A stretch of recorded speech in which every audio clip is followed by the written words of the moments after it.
Welcome to a new edition of the Famous Interviews with Joe Dimino. On this episode, we talk with whole human coach Colin Kingsmill. He was born in Canada and raised between the West Coast and Switzerland.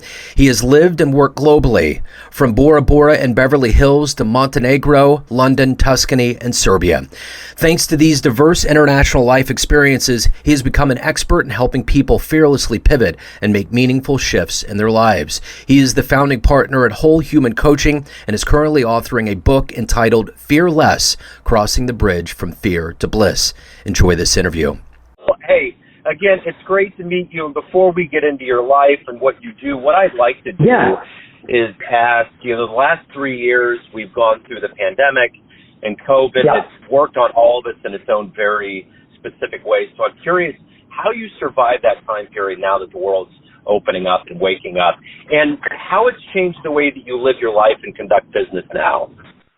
Oh, wow. Okay. That's a good question. That's a great question, Joe, because I was actually living in Tuscany when the whole pandemic started. And it was, of course, Italy was really, really struck by it. And it completely changed my life.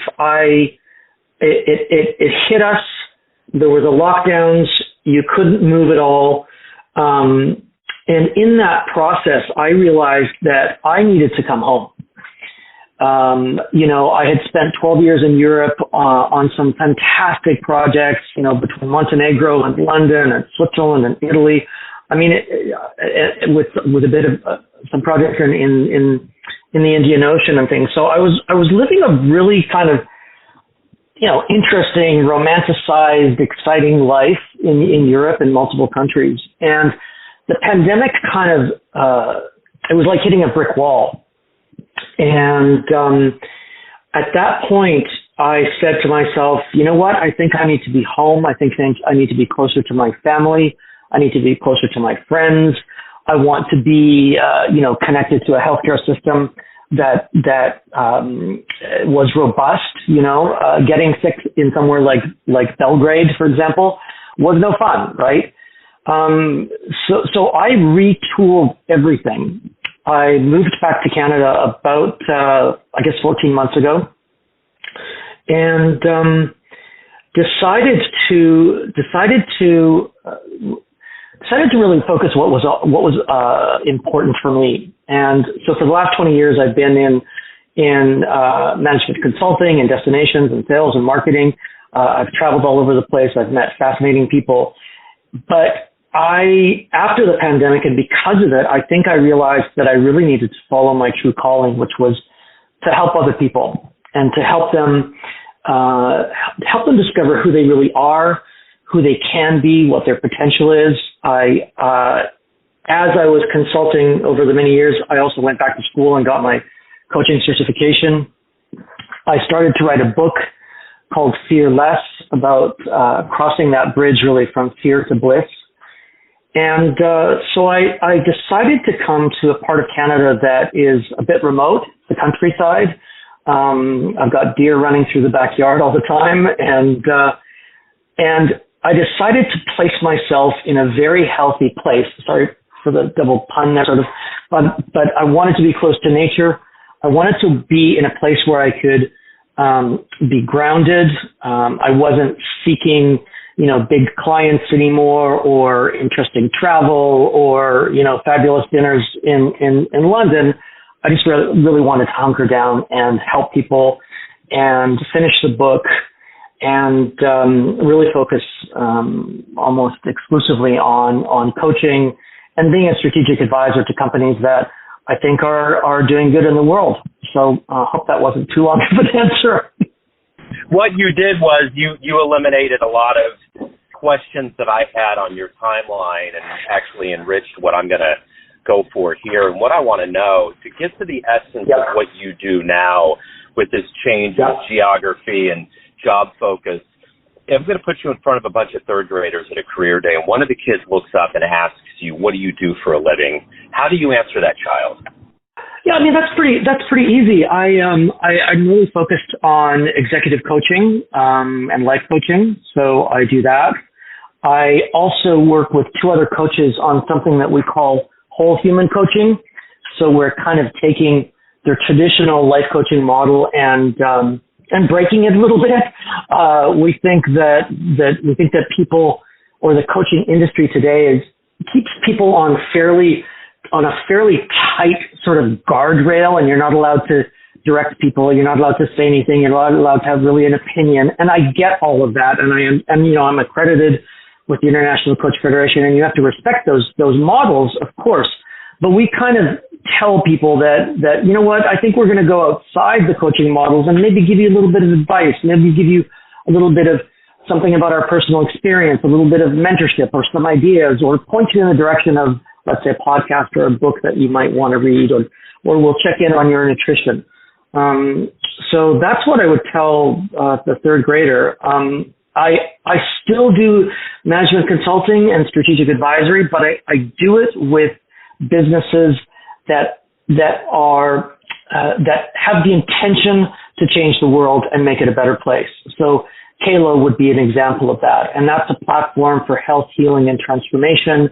They bridge modern science to ancient wisdom and everything in between, because the founder realizes that we're living in a toxic world and a toxic society. So that's how I've really shifted away from what I call seeking fabulous, in a consulting career, to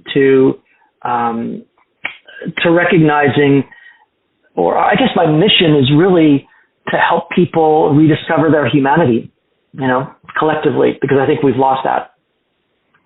Is that the right answer for a third grader? I don't know, maybe. There is no right answer. There is just getting to an understanding, and I think you did it very well.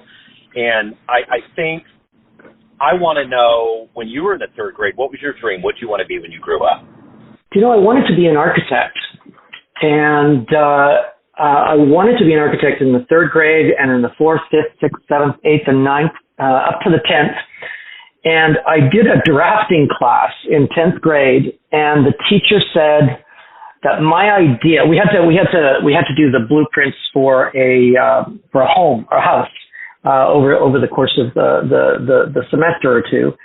And I came up with an idea that I thought was really cool. It was sort of based around a Roman style home with an interior courtyard and outside walls, and you almost couldn't see in, and it was really kind of interesting. And the teacher said, that's too ambitious. He said, you can't do that in a semester.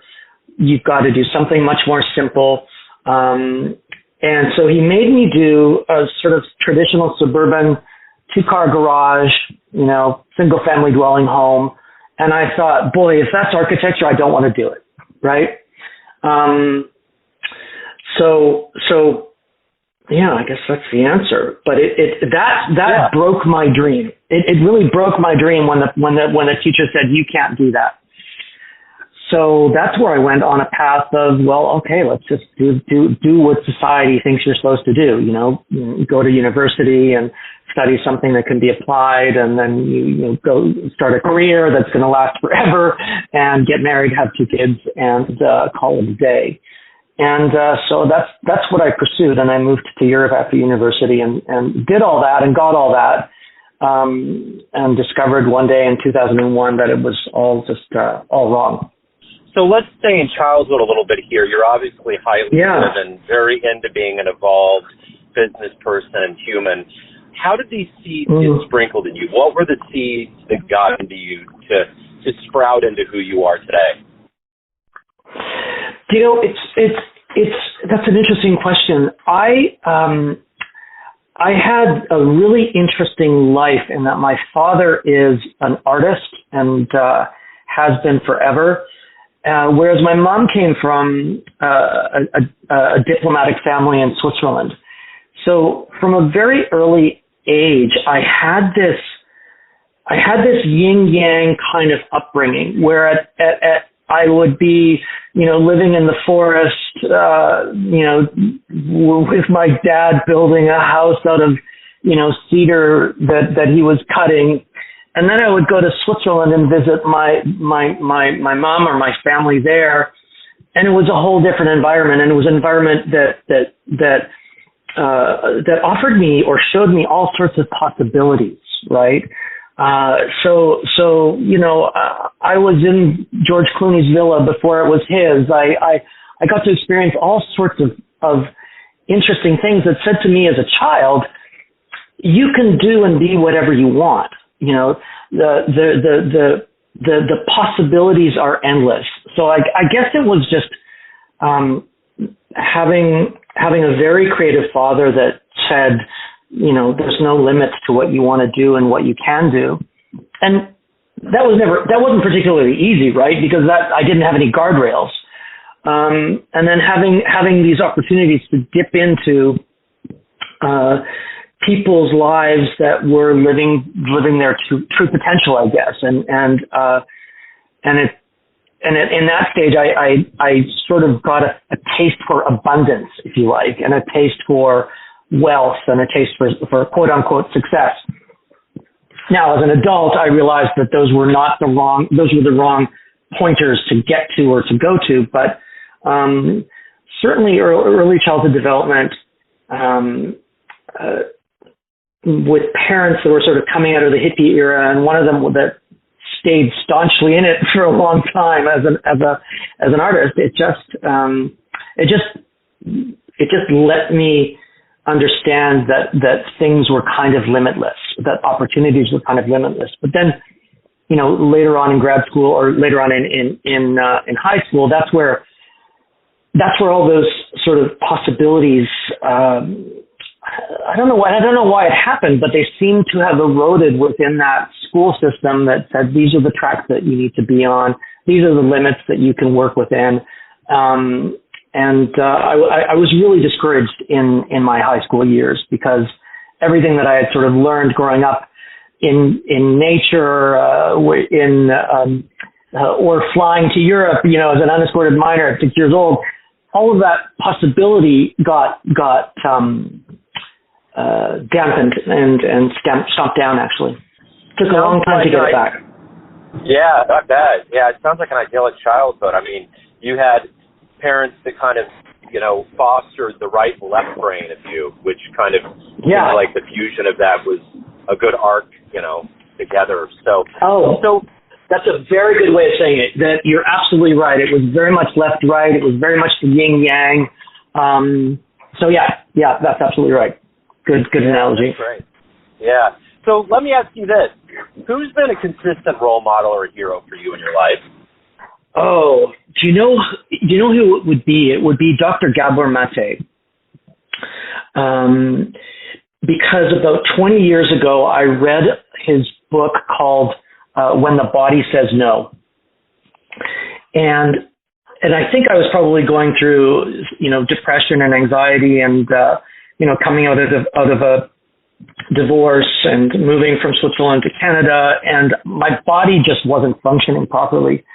And I discovered his book, When the Body Says No, which essentially says your body is reacting to, you are sick today or you have dis-ease because your body is reacting to either previous traumas or your environment, or you're not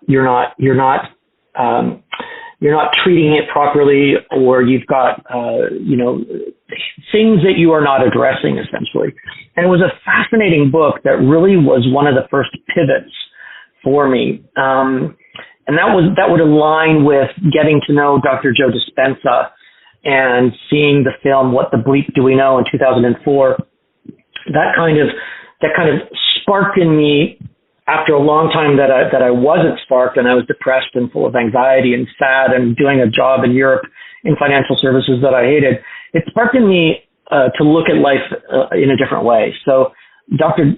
Gabor Mate would be certainly one of those people. Joe Dispenza would be another one. And it's interesting because Gabor Mate has just done a new book called The Myth of Normal, right? About surviving today in a toxic society. So he's really been a standard bearer for me over the years.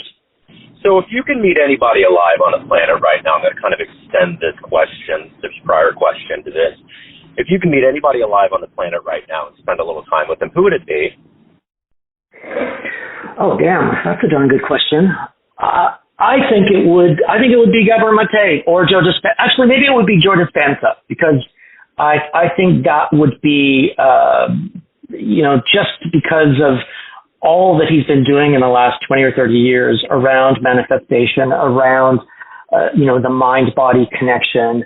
And in the last 5 or 10 years, all of his work kind of went from the woo-woo, spiritual bookshop guy to much more scientific method, much more towards the scientific method. And now all of the things that he spoke about, in terms of the mind, in terms of energy, in terms of vibrations, in terms of, the way you think, in terms of thoughts creating reality. Well, now science is proving that can happen. So I would love to meet him. I've met a lot of interesting people. I've met Hillary Clinton. I've met Elton John. I've had a really interesting life of meeting spectacular people. But Joe Dispenza would be at the top of my list right now, actually. So, as somebody that's highly driven and motivated to get things done and to help people, what is it that gets you out of the bed every day? What is it that motivates you and propels you through your proverbial day and week and month to achieve what you want to get done? Yeah, I can tell you exactly what it is. So when I'm coaching and working with individuals, and I can help them deconstruct the stories and the narratives that they've got in their heads that have maybe created or made them stuck in life. When I can have these breakthrough moments with people, I have to tell you that's the best fuel for life. So I wake up every day going, who am I going to have a conversation with today that I can alter their lives and send them down a new path, right? A more positive, constructive path. Because those aha moments when people recognize that they can reconstruct a new narrative and a new story for themselves and live a different life, those pivot moments, I tell you, it's like a drug. So I guess I'm addicted to helping people change, transform, and overcome fear. Because when I see it in people, when I can have them break past the fear that they've got in their heads, and I followed, a few of my clients I've followed over the years, and just seeing how they flourish and how they thrive, because we've had, maybe it's only taken 1, 2, 3, 4, or 5 sessions. Those intersection moments are incredible. So that really gets me up and going every day. And I really am on a mission to help people rediscover their humanity. Because I see the results. I see what it can do. So of all of these things that you've accomplished in your life, what are you the proudest of? What is it that consistently puts a smile on your face? Honestly, I'm really proud of those moments where I'll work with somebody and kind of unexpectedly they'll tell me how much I've changed their lives. So that's really it. It's that evidence of what you're doing in your life and the impact that it's had. And I'm realizing it sort of only now that maybe I've worked with people over the years, and they're telling me what an impact I've made, and it's humbling, and pretty beautiful.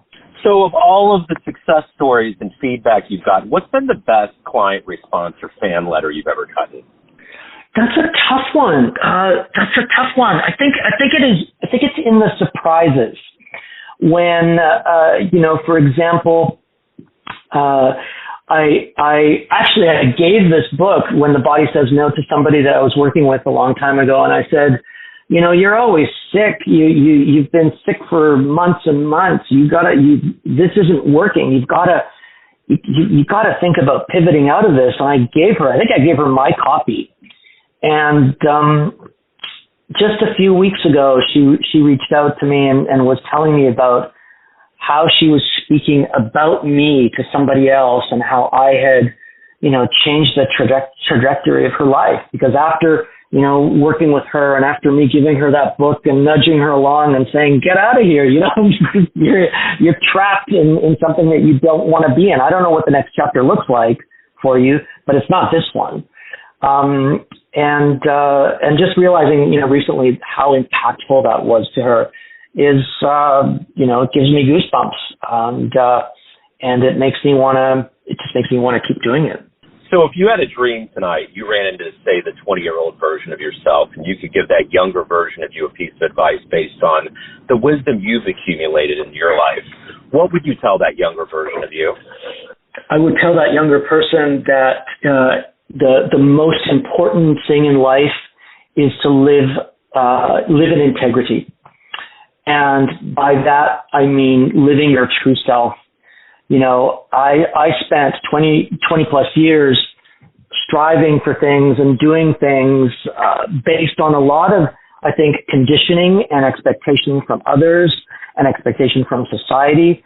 And I've hit a couple of brick walls in those times, crashing and burning with anxiety and depression and divorce and moving away, moving from one country to the other and going through personal bankruptcy and I know everything that happened, and I don't even want to call them negative anymore because they're all life lessons, and you grow and you change and you evolve from them. But if I could get to my 20 or 25-year-old self, I would say, live your life in integrity, because if you don't, you will simply create disease and dis everything. So disalignment from who you really are. And you dampen your true potential by not being that authentic self. So that's why I'm writing Fearless, right? The idea about the book is really to get you out of this place of fear and conditioning and living for other people, whether it's a spouse or your children or husband or a boss or whatever. I want to pull you out of that situation and bring you towards bliss. Because living that way, inauthentically, is just super destructive and it's not helping humanity at all. So everyone out there has a perception of you, your family, your friends, clients, colleagues, everybody sees you in a different light, but you live your life. Yeah. What's your perception of you? Who do you think you are? I think I'm a good person. I think I'm a kind person. I think I've had an incrediable life, like we started the conversation on, of yin and yang and traveling and I chose a profession that allowed me to go all over the world and experience people. And I think because of that, I'm humble and caring and modest, and I just want good in people. And I think that's how people see me. I mean, maybe some people see me as a dickhead, but I don't think so. Sometimes I can be pretty direct and pretty tough. But again, that's about living in integrity, not masking what you really want to say and sugarcoating stuff. But that's how I think people see me. And a good friend, and always there for people. So if anyone wants to learn more about you, pick up anything further on your services or coaching, where can they go? Where's the best place? Yeah, the best place is just to go to my website, colinkingsmill.com, and find me there. I mean, I'm also on LinkedIn and Instagram, but the best place to catch me and have a conversation if you want. There's a link to my calendar. I'd love to chat to anybody. But it's all there, on the website. Cool. Colin, sounds like you've had a great ride in this life, man. Thank you for opening up, sharing your story. Best of luck with everything. Thank you so much. It was great to meet you, and I really appreciate it, Joe. Thanks for tuning in to another famous interview with Joe Dimino, where we cover the world of art, literature, business, spirituality, music, and more from around the globe. If you want to hear more interviews, visit the Famous Interviews with Joe Dimino channel on YouTube. You can find us on Spotify and Apple Podcasts. Thanks again for listening, and until next time.